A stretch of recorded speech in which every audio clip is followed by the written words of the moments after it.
Awesome. Well, let's get started. Thank you again for joining us today for today's masterclass. We're looking at Citrix disaster recovery planning. Today, we have some very special guests with us. We have Michael Schuster, CEO of Farouk Systems, Jeremy Ingram, Technical Architect at Farouk, Rich Meesters, Senior Enterprise Architect, Todd Shu, President of Farouk Systems, and myself. Hi, I'm Amber, everyone. I look after the marketing here at Farouk. Michael is the CEO and founder of Farouk Systems and is a recognized Citrix authority in North America. Michael has sat on Citrix's consulting team as an architect for over half a decade as a consulting partner and has led many of Citrix's most significant consulting engagements. As well, he contributes regularly to Citrix's leading practices and documentation. Rich Meesters is the Customer Success Enterprise Architect for Canada, focused on helping customers understand the how with the Citrix workspace experience. With more than 35 years in IT in Canada and 10 years at Citrix in various consulting roles, Rich has seen everything from centralized computing to distributed architects and the cloud, and hardware from thin clients to large-scale distributed compute clusters. When not working, Rich is an avid cyclist, fundraising and riding across Canada to support childhood cancer research, which he's done twice. And he's a mentor for First Robotics team in 2013. Jeremy has over 20 years experience in the consulting, IT, and managed services arena. He has led CCS delivery engagements as both a senior and principal consultant and has an extensive background in the energy industry. And Todd is one of the earliest pioneers of Citrix solutions in North America, who built one of the most successful Citrix practices in the world. His business was acquired by Citrix in 2012, after which Todd led Citrix's consulting organization in Canada for 5 years. Today, Todd joins Farouk as both president and partner. Before we get started today, I just wanted to talk a little bit about a fundraising initiative that's being put on by UHN. It's called Give a Shift. In honor of these healthcare heroes, our team is going to spend 12 hours of our time, the length of a typical shift at the hospital, challenging ourselves and showing everyone we give a shift. So there's a few different challenges: standing on your feet, wearing a mask for 12 hours, washing your hands, obsessive amounts of time. So we're looking forward to participating in that. But more importantly, we need your help to raise funds for the Toronto General and Western Hospital Foundation that will support groundbreaking research and more at UHN, making lives better in our community and around the globe. UHN is the top research hospital in Canada and the top 4 research hospitals in the world. So it's a great cause to help everyone around the globe. If you're interested or you want to learn more, there will be a link to the fundraising page and to the Give a Shift Foundation page in the email you receive tomorrow. So without further ado, I think we can get started. Natural disasters, data sabotage, DDoS attacks, hardware failure, file corruption, fire, and human error. Are you rattled yet? Well, you should be. Today, we're going to be going over disaster recovery planning. This is not a guide for organizations' DR strategy and business opportunity for overall DR. This presentation is intended to address the following considerations which have significant impact on an organization's Citrix architect and provide architectural guidance related to them. We'll be looking at business requirements, misconceptions and considerations, disaster recovery tier classifications, disaster recovery options, including manual and automated. We'll look at disaster recovery in the cloud, some considerations, and then finally some takeaways. If you do have any questions along the way, please feel free to add them to the chat. Hopefully we'll have time to get to them today. We have a lot of information to cover, but we'll certainly get a hold of you in another way and make sure we get those questions answered. So Jeremy, if you're ready, let's take it away. Yeah, thanks very much, Amber, and thanks everyone for joining us today. Useful questions to have answered include, but are not limited to, the following. These questions are discussed in more detail in the disaster recovery options section in terms of how they affect a Citrix DR design. Backup strategy and recovery time objective, or RTO. Recovery point objective, or RPO. Scope of recovery. Use cases. Capabilities. existing DR, technology capabilities with special attention to available recovery methods and products, as well as Citrix image management and access layer technologies. Data criticality, specific disaster recovery scenarios your organization intends to recover from. Client users, network bandwidth, and fallback or failback strategies. Constraints. Constraints limit business continuity and disaster recovery design options or their configurations. They come in many forms, but they can include regulatory or corporate policy. These decisions can dictate what technologies can or cannot be used for replication or recovery, how they are used, RTO, or minimum distance between facilities.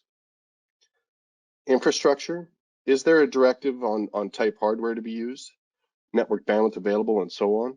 These considerations can impact RPO or even present additional risks. Budget, DR solutions come with costs that can conflict with project budgets. More often than not, the shorter the RTO, the higher the cost. Geography, if a designated DR facility has been identified, considerations such as latency from production to DR facilities, in addition to users connecting to DR, must be understood. Cloud recovery, is there a mandate for infrastructure to be recovered in cloud versus in an on-prem facility?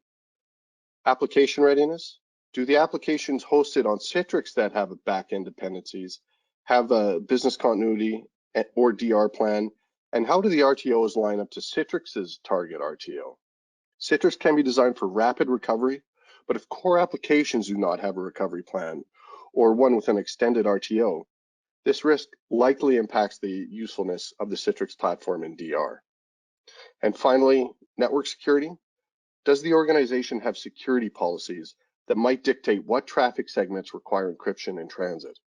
Does this consideration vary depending on the network link being traversed? The answer might require, in DR scenarios, the use of SSL VDA, ICA proxy, GRE, or IPsec VPN encapsulation of ICA traffic if network flows for DR are different from production. All right, thanks for that, Jeremy. Let's dive into a few areas as far as misconceptions go. So we've been around the bush a number of years now, my colleagues here and we've run across a number of misunderstandings that customers have when they're looking to architect and deploy Citrix. And one of the most common things that come up from a DR configuration scenario, DR architecture scenario, is the use of a single site or a single farm spanning data centers. And if you look at the diagram to the right here, this illustrates a number of these examples. So if we are between different geographical areas, splitting our Citrix site, our PBS farm, our SQL services, and even to a degree, our file services platforms potentially, that in many cases is not going to pass muster as being a true DR platform in the most optimal sense of the word. And when I mean optimal, I mean mitigating a lot of the risks that come along with these types of things. So, and what I mean by that is if we are sharing a component between production and DR, and if that component goes down and could create an outage, then you've actually impacted both your prod and your DR platforms. Exceptions to that, like your license server or whatnot, is a 30-day grace period. Otherwise, yes, if you're sharing components between environments that share dependencies between prod and DR, that's not going to be true DR here. So an example here of like a metro data center deployment, this is more of a high availability environment that's been split across two localized data centers to one another, but it wouldn't be considered a DR platform. And then another thing we run into on occasion here as well is, as far as DR misconceptions goes, is a single site with multiple zones where customers say, hey, you know what, we can achieve redundancy and recovery of our resources by using the Citrix zone preference and failover configurations to home a user to one group of VDAs. And then if that group of VDAs in one zone is not available, they'll fall back and use another VDA from another locale. That's all well and good, but it doesn't really pass the smell test as far as is this representative of an optimal DR strategy, i.e. are we sharing components? And in this case, although you've got different zones, you are sharing the same Citrix site, the same backend database infrastructure, whatnot, between a prod and DR environment, as illustrated in this diagram over here that's showing multiple geos on the right. Now, there is an exception to this, and that would be Citrix Cloud and how Citrix Cloud operates. And we'll be covering that a little bit later in this presentation. And with that said, I'm going to hand it over to apparently myself again, as I got one more slide. So let's talk a little bit about DR dependencies too. So we have to recall fundamentally that Citrix Virtual Apps and Desktop is at its core a presentation and delivery platform. And there is a number of dependencies involved here, regardless whether you're operating production or DR or non-prod or whatever. Number one, your network infrastructure, DNS, DHCP services, those are all dependencies of the Citrix solution. SQL may also be a dependency depending on what you've got deployed. If you're a Citrix Cloud customer, maybe not, but if you're Citrix Cloud or on-prem and you have PBS involved as well, or on-prem WEM, those are also in session recording, those are going to use SQL services, and that would thus become a dependency. Your Active Directory environment, your RDS CALs, these are also dependencies that you have. RDS CALs if you're running server OS VDAs in a multi-session environment. The other dependencies that we have here that we had to be mindful of, and that Jeremy's already alluded to, is data. So user and business data and then application backend. So Citrix being a presentation for platform, as Jeremy mentioned, we can make this very highly available. But if the backend resources a user accesses in a recovery scenario are not available, then that will present some gaps for the overall user experience. Citrix is up and running, but core line of business applications aren't. Citrix is up and running, but all the personal data and shared data that that department user uses is not online. So it is important that from a DR scenario perspective, not only are solution dependencies available in the recovery site and come up before Citrix, but also you've got DR plans in place for user data and application backends to come up within a similar time frame as the Citrix platform. Now, moving further on to DR considerations here, let's talk a little about the differences between disaster recovery and high availability, as they aren't exactly interchangeable. So let's review real quick. Disaster recovery, DR is considered primarily with the recovery of a service. Recovery to an alternate data center or cloud platform, in our case, is usually the norm. And DR involves automated or manual recovery processes, either through automation technologies or through manual documented processes. And then steps and procedures are documented to orchestrate that recovery. It is not concerned with fault tolerance of the service itself. High availability, on the other hand, is regarded primarily as a fault tolerance capability for a given service. There's anticipated when things are moving from one node to another that there would be no or minimal disruption. Examples of such technologies would be hypervisor or application clusters, load balanced application servers, or standby infrastructures. Generally speaking, high availability is automated in most cases. Now, with that said, can HA include DR? Absolutely it can, and this is how we normally see in enterprise class DR environments. However, as mentioned earlier, DR should not share dependencies between data centers or public clouds, with limited exceptions such as the Citrix license server if it's used in the environment. And let's talk a little bit about tier classification. So we aren't going to go all that deep into this, but for those that are familiar or have gone through exercises for planning DR strategies within an organization, some of these terms and concepts would be familiar to you. But when we look at where does Citrix fit into a DR classification, and the classifications are by and large used to determine the priority of recovery based on the service's criticality, we need to figure out where Citrix fits in to business operations and how critical is it.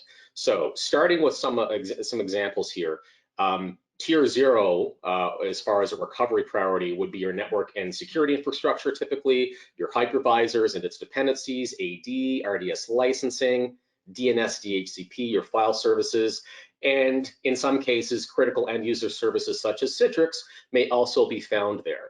The easiest way to determine how critical Citrix is to a customer environment is to look at what Citrix is hosting and providing access to, either applications or use cases, and from there determining what tier of recovery would those ultimately reside in terms of their criticality to the business and the overall operations of the business? If one of those use cases or applications is considered a tier 1, for example, then automatically the Citrix infrastructure would have to become tier 1, for example.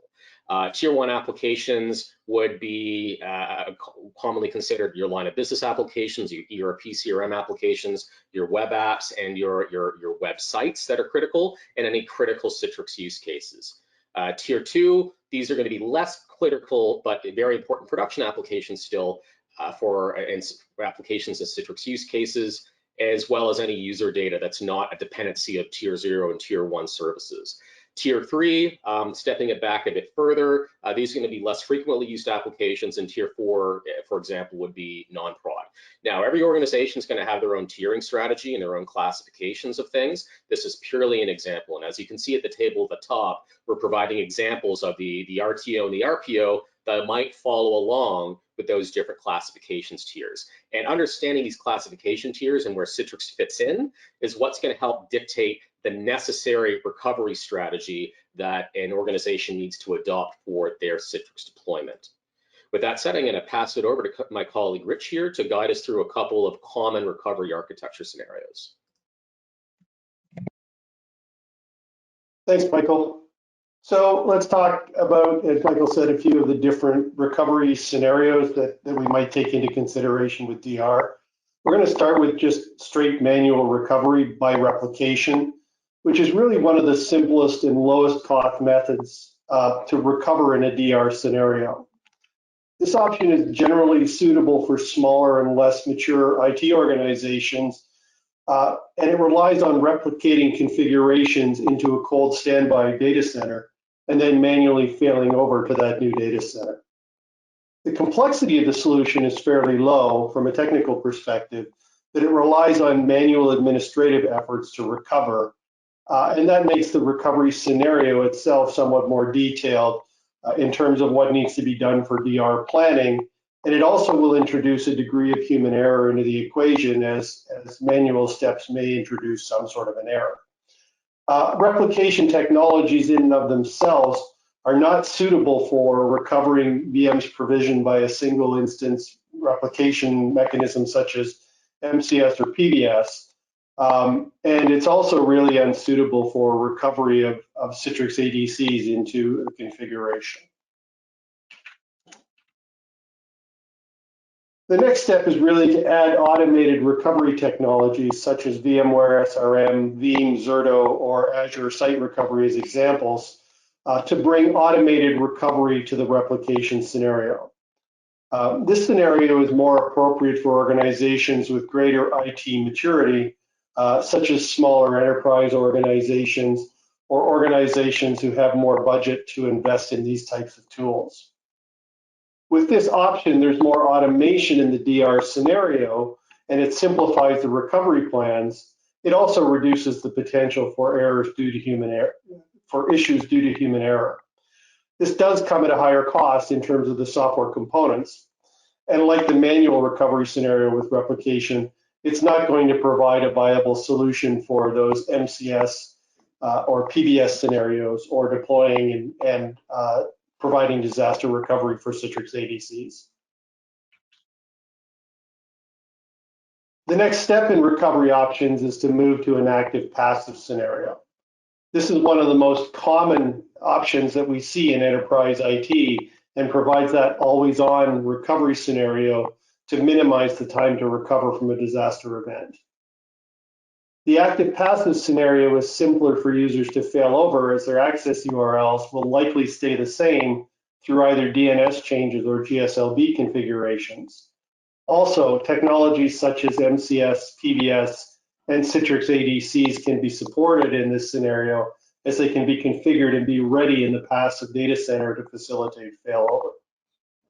This option does, however, have one of the highest costs, and probably the highest perceived cost, as it relies on running hardware in standby mode in a passive resource location where there are no active production workloads. It also brings somewhat higher complexity to the access tier, including technologies such as GSLB, and higher overhead to maintain the platforms and images to keep them in sync with the production environment. The final scenario is an active-active option with automated failover, and this again is fairly common to our enterprise customers. It provides all of the benefits of an active-passive configuration, and it's more seamless to end users as it provides the same access to users in both data centers. It also minimizes the operational planning to support a disaster recovery, and it can be perceived to be lower cost since both data centers are active. Generally, in this case, we pin users to a data center to provide performant access to both their data and applications, and additional capacity is provisioned or planned to support increased user workload requirements in the event of a disaster. As with the active-passive scenario, this bears a pretty high cost in terms of hardware availability in the DR data center, with associated administrative overheads to maintain the images and infrastructure across all active data centers. Since all the sites are active, extra care needs to be taken to ensure that capacity required for DR isn't consumed with production workloads. Also, some security functions such as EPA scans may not be supported with some active GSLB configurations. So we need to consider what type of technology we're using in production and how we can manage that in an active-active scenario. When dealing with DR in Citrix Cloud, there are some key differences in the approach. Most notably, and Michael had mentioned this earlier, Citrix Cloud deployments are generally a single site configuration, so zones and zone preferences are going to be used to manage DR for active-active and active-passive configurations between different cloud locations and/or physical data centers. In this context, Citrix is going to manage the availability of the cloud control plane, so that takes that out of consideration for DR, and the connector software. But for operational and DR considerations, the end customer is responsible for managing the resource locations, the workloads, and the connectors from a server and server OS perspective. Earlier, we did touch on why zones weren't suitable for DR. So why are they appropriate for the Citrix Cloud scenario? When dealing with the CVAD's architecture, controllers are centralized and they're co-located with the database in the Citrix managed control plane. There's no concept of a primary zone in this configuration. The cloud connectors are going to proxy communications to the controllers in the control plane, and the architecture of this solution is designed with latency in mind, as the connectors will be physically distant from the control plane in many cases. This is different from the classic on-premises deployment, where controllers reside in each zone and need to talk to the database in the primary zone. In this context, since all controllers are essentially equal, there are potential performance implications due to latency, particularly with geographically distributed sites, which is essentially what you want for a DR scenario. And the loss of the primary zone will have an impact to all other zones, putting it into degraded mode such as localhost cache mode. Deploying a CVAD solution does bring some advantages for DR over traditional on-premises deployments. Since Citrix manages the control plane elements, there's less administrative burden and simplified operations for IT in a DR scenario. Customers only need to install connectors and workloads in the recovery resource location, so operational costs are minimized. And with the nature of cloud deployments, deploying a geographically redundant and resilient environment is by design with the Citrix Cloud architecture. In addition, if workspace and gateway services are used, access tier DR is not required, since the solution is taking advantage of the highly available cloud services provided by Citrix. The advantages of deploying a DR solution with Citrix Virtual Apps and Desktop Service include the lower administrative effort to transition to DR, reducing the chances of introducing discrepancies due to human error. This can result in a streamlined operations during the transition to DR.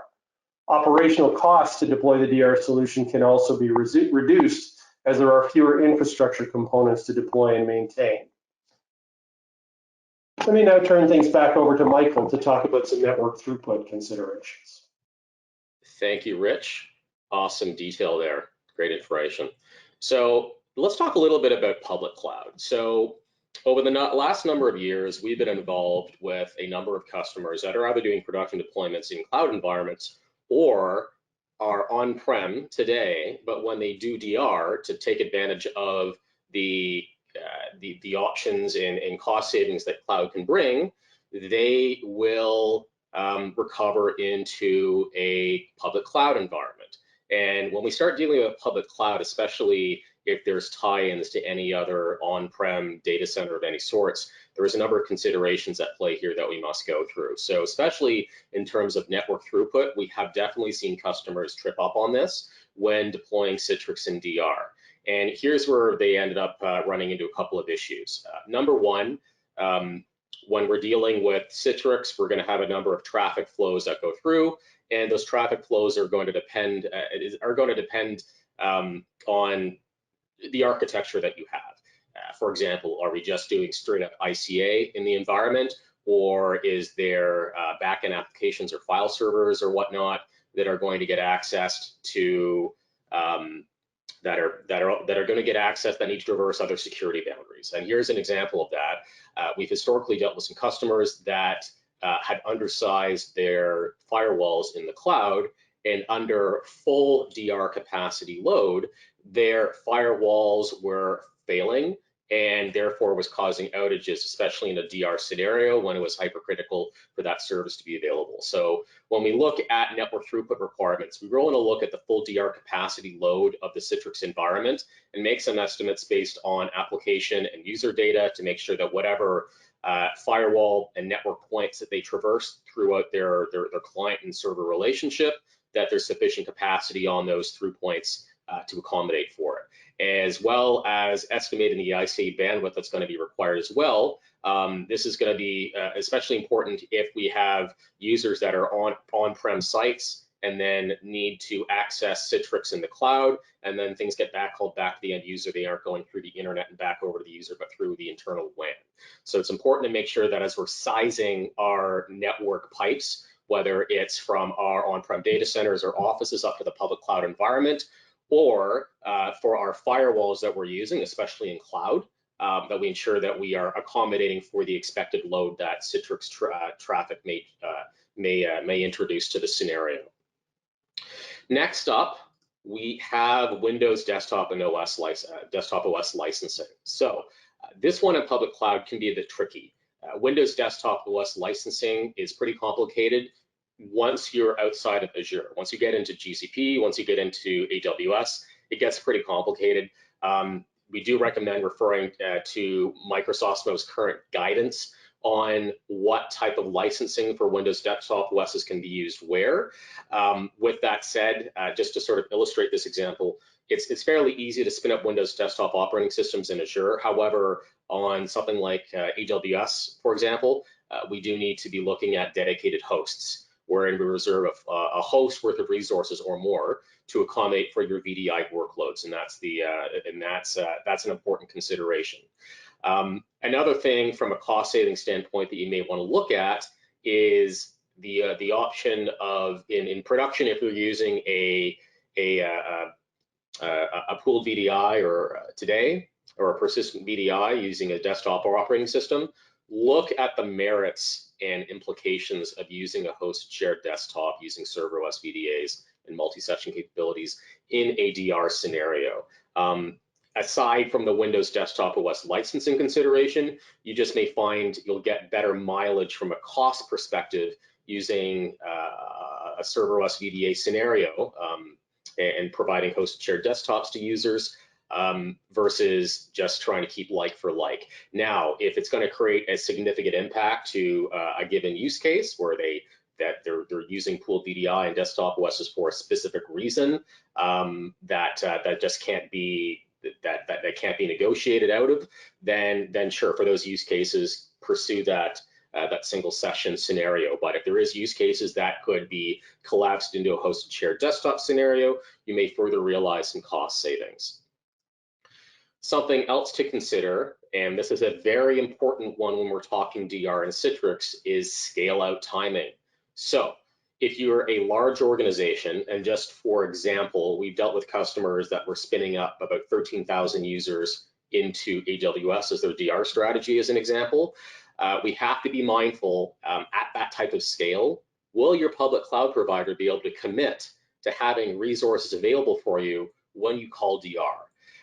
In some instances, that may not be the case. So as you're going through your DR planning, especially if you're a larger organization, it's very important to have that conversation with your account manager, with your public cloud provider, as they'll be able to give you some insights based on the region you're in, the availability zones, and the type of instance sizes you're using, if you will successfully be able to spin up everything that you need and meet those RTOs. If the answer is no, they can't commit to that, there is a number of options, but it's definitely something that we need to be keeping in mind. So a couple of things that we can do to help hedge our bets against exhausting available capacity within our public cloud deployment. Number one, provision your VDAs across as many availability zones as you can. Availability zones have been around in AWS for quite a while. In Azure, most regions do have them now. If not, they're coming. And Citrix Cloud now supports provisioning into availability zones. They're now availability zone aware, and that's something that's just come up in March. What this will do is help spread some of the risk of one physical data center, AKA availability zone, having limited capacity for your instance type versus another one may have better capacity. This will allow you to play with things a bit as you're provisioning and scaling out and maximizing the chances of provisioning everything that you need by spreading your demand across various zones within a region. Something else, speaking of regions, that you may look at is provisioning across various cloud regions. Now, that's might not be ideal in certain scenarios, such as if all your systems have need to back end to some application servers or file servers or whatnot. Depending on where you're looking to use multiple cloud regions, there could be further delays. If we're talking Azure West and West 2, maybe not so much of a big deal as Azure East and then versus Azure West or whatnot, where there could be greater implications there. Something else to keep in mind if you are even keeping very localized in one geo with your cloud regions would be the consideration of cost from data traversing the backbone of the public cloud provider. So some public cloud providers do charge a throughput cost for data that's being transmitted between the different regions. Next up, another thing that you could do, although it's not the most optimal if you're looking to keep the most consistent user experience possible from one instance to another, would be to consider varying the size of VM instance types to further mitigate VM exhaustion in a particular availability zone. So in a DR scenario, if there is a list of 2 or 3 types of VM instance size that you could work with that are in general proximity in terms of performance and compute, then use a bit of a mix of 2 to 3 and then provision based on that, or at least be ready to think of that if provisioning out and you start running into instance exhaustion in a given region. Something else that you might consider as well would be to provision VDAs, keep them offline, and then just update the machine catalog regularly. You would incur storage costs for that, but you might help hedge bets against time it takes to provision your VDIs or VDAs rather. The big thing for us to consider here with this whole slide is that if you've got fairly stringent RTOs, then we need to make sure that we can bring back your platform as quick as possible.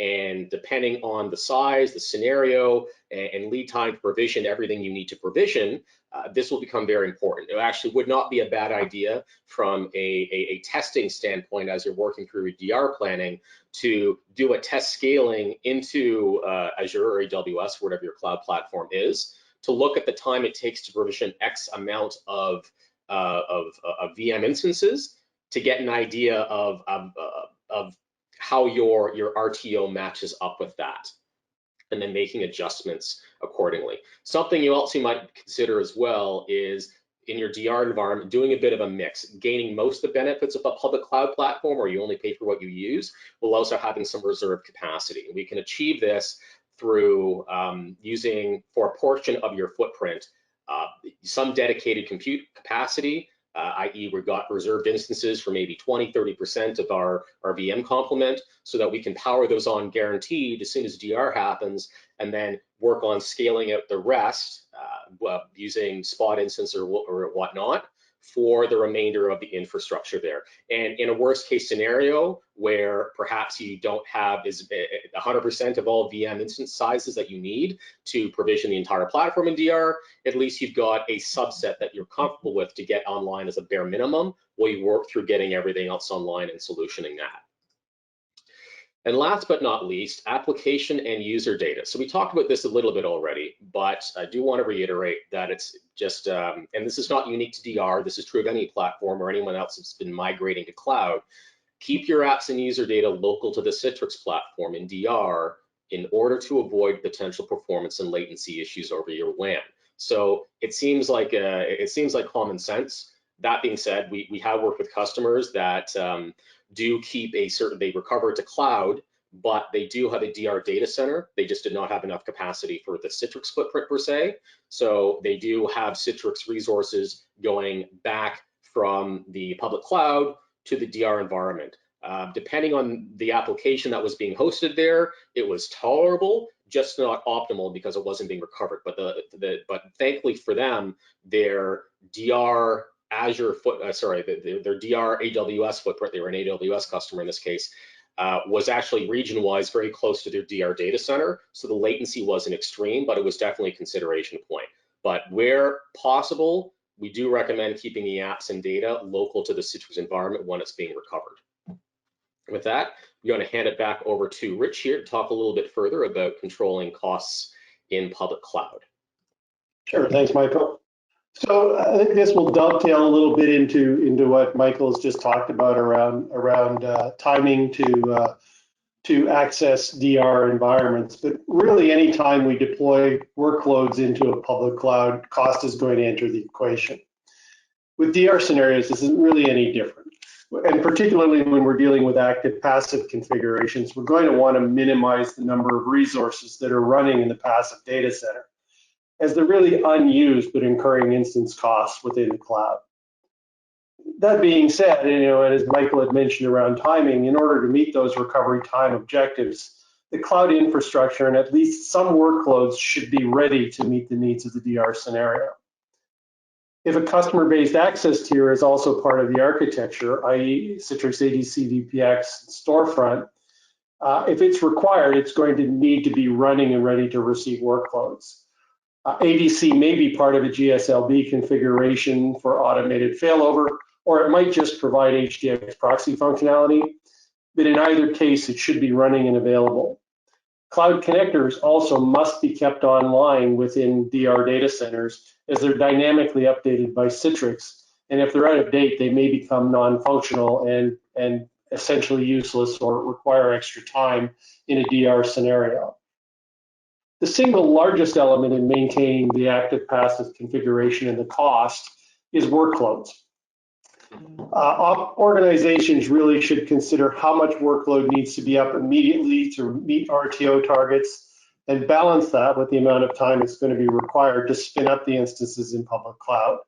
And as Michael mentioned, this may take more time than anticipated, particularly if you're comparing this to on-premises resource equivalents.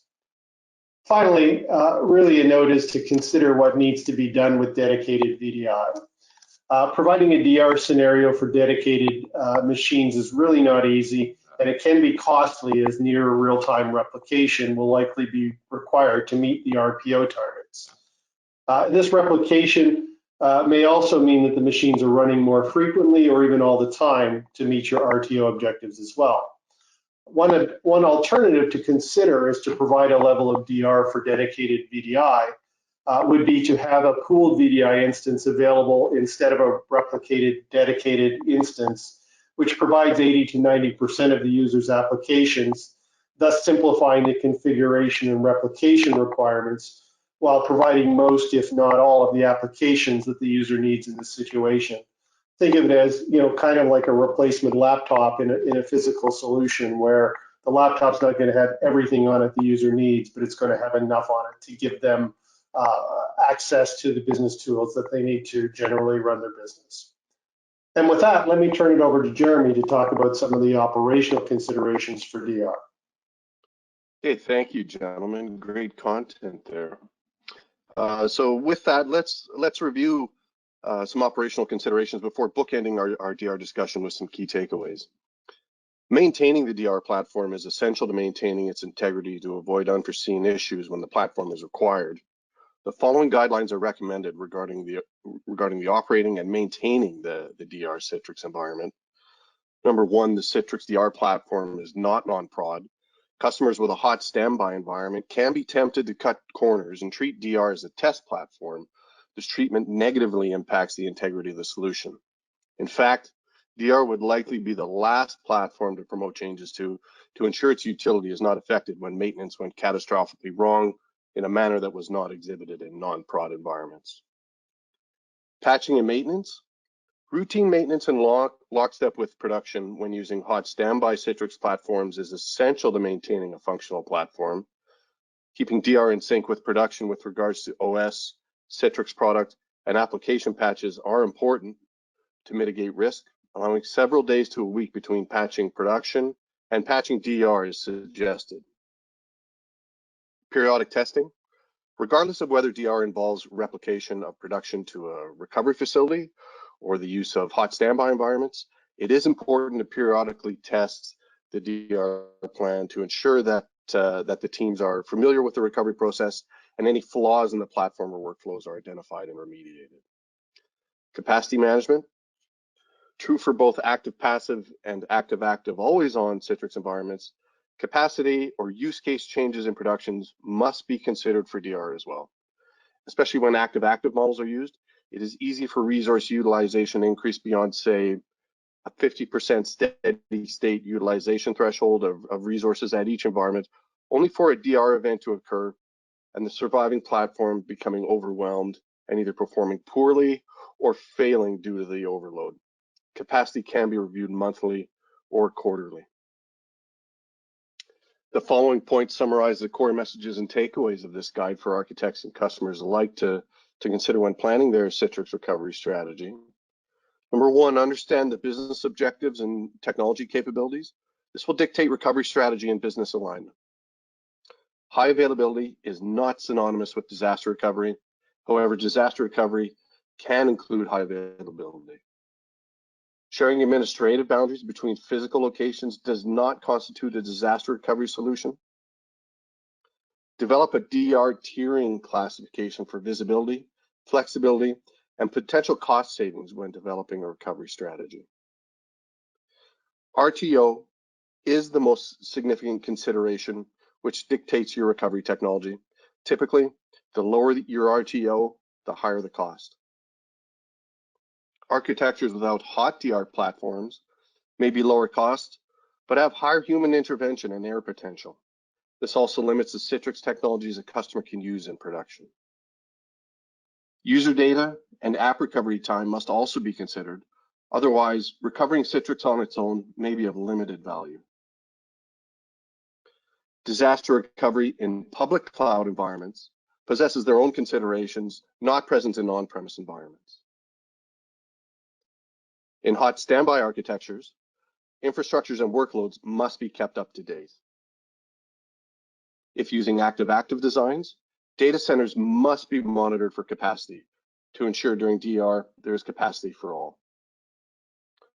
All DR strategies, manual or automated, should be tested periodically.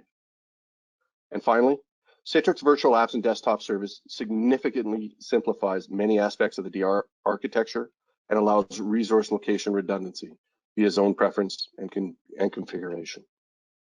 Now, over to Farouk President, the one and only Todd Sue. All right, so that's a lot of information. Very cool. So let's look at some of the questions that we have there. We have one question here. Why is a storefront server group stretch between data centers not considered DR? And I'll take that as I helped drive some of the revised guidance on this. So what people don't always appreciate about Storefront, especially when there is subscriptions or user favorites, as are also known in play, is that when a user subscribes to an application or desktop, that is being replicated near real time on a flat file database between all the Storefront servers in the environment. As such, it's very latency sensitive.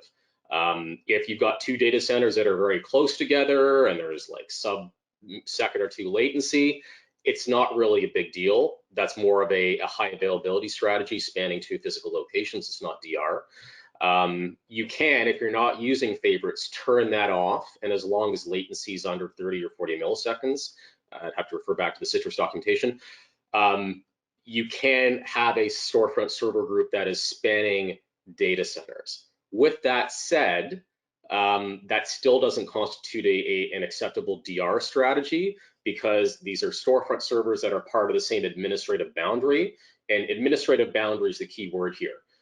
If we got administrative boundaries that are being shared between prod and DR, that's where a lot of the risk comes in, that, hey, if we make a change in production Storefront server, we push those changes out to DR and it has misconfigured something and blows up both prod and DR Storefront, your change in production has now impacted the integrity of DR. So that's why there is a strong recommendation, just as with these other Citrix components, to keep Storefront servers separated at each data center.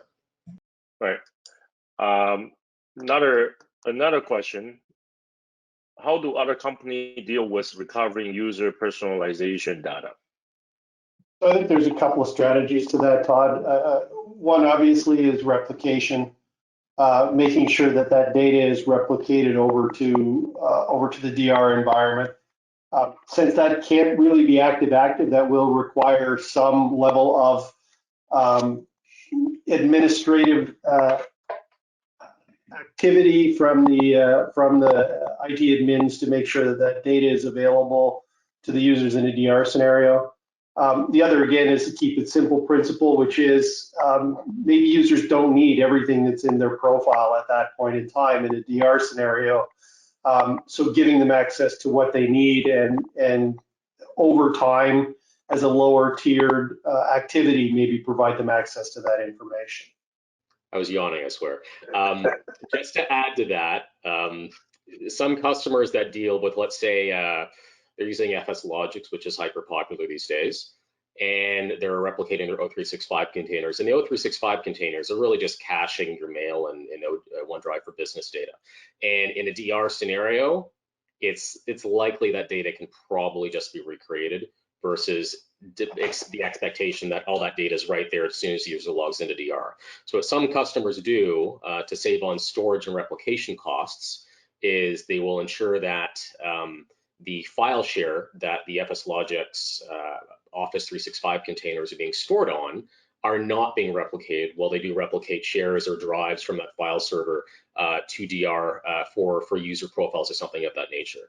Some customers, just as Rich has mentioned as well, that I've worked with, have said, you know what, our folder redirection is important to keep, for sure. It has to be available in DR. People's user data is being stored there, but the actual profile itself, that potentially could be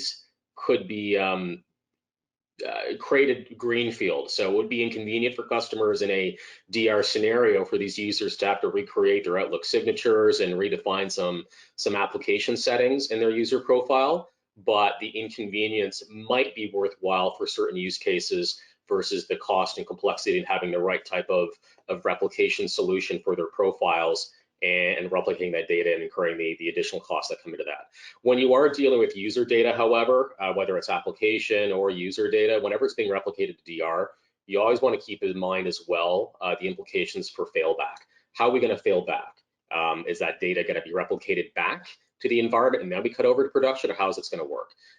No one really wants to stay in DR forever, so getting out of DR should also be a consideration, not just for Citrix, but also for your application user data in terms of how do we get back to prod. Now, if prod was a giant smoking hole in the ground, heaven forbid, then that might be a bit of a different discussion, as DR might just become prod. But if it's if it was a matter of we've transitioned away from our production data center because of a natural disaster or a warning, a storm coming through or whatnot, then it's higher chances you'll only be failing back to that data center after the fact. Yeah, and I think that becomes even more important for the failback scenario for cloud scenarios, because you're not as likely to see that giant smoking hole in the ground, but perhaps temporary failovers within different cloud regions that might be causing you to go to DR on a much shorter term. Okay. I got another one. That's kind of the other way around. How do you I wouldn't say argue, but like, handle the objections when the customer tells you that I already have 2 sites and I have an ADC on each side. I don't really need to buy an HA pair, do I, for each site? One can fail over to the other. Well, this is where we come back to the discussion over DR plus HA, right? Some customers, due to budgetary considerations, may certainly say, you know what, in DR, we're just going to have one single appliance or something of that nature, or even in prod. So even in prod, having one, just as per your example in that scenario. The problem, depending on the architecture, is two-pronged. Number one, is there a risk that if that ADC went down, you're now going to force everyone to DR just because one component in your solution failed, and now it's going to do a GSLB failover to the other data center? That seems a bit excessive versus if you had high availability in production to begin with. The other thing for us to bear in mind as well is it just comes down to how Citrix is going to operate and behave when there is an outage of that appliance. So if that Citrix appliance goes down, users might be able to get access back to the resources, but they may have to log back into a portal that's now at the other data center, log in and launch their applications, just because the appliance went down. If you had an HA pair and the appliance went down for maintenance, or there was a hardware failure, which is fairly rare, but still happens, when they fail over between nodes, because session states tend to get replicated between nodes, there's a greater chance that the user, other than maybe a blip of session reliability freezing the screen for a quick moment, the session itself will not be impacted indefinitely. Users may not even notice that a session failed over between the two appliances. So it comes down to the impact you're willing to thrust upon your users to save a few dollars in hardware.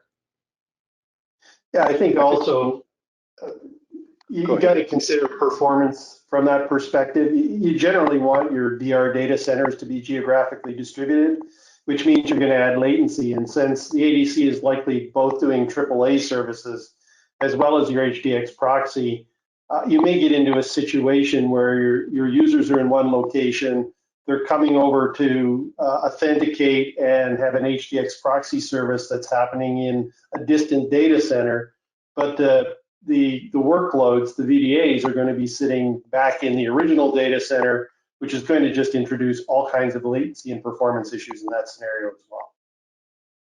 I think that scenario also perfectly kind of describes our second key takeaway from today, is that HA is not a DR solution. However, DR solutions can include HA. So kind of classic example there, describing that in a lot of environments.